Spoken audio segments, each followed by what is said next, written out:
मी नानाभाऊ मीराबाई फल्गुनराव पटोले विधानसभेचा सदस्य म्हणून निवडून आलो असल्याने ईश्वर साक्ष शपथ घेतो की कायद्याद्वारे स्थापित झाले आहे अशा भारतीय संविधानाबाबत मी खरी श्रद्धा व निष्ठा बाळगीन, भारताची सार्वभौमता व एकात्मता उन्नत राखीन।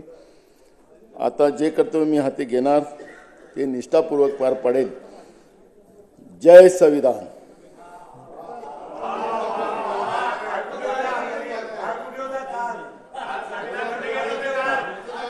श्री जयंत पाटील, श्री राधाकृष्ण विखे पाटील, माझी आपणाला विनंती श्री दिलीप सोपल, माझी आपणाला विनंती आहे, कृपा करून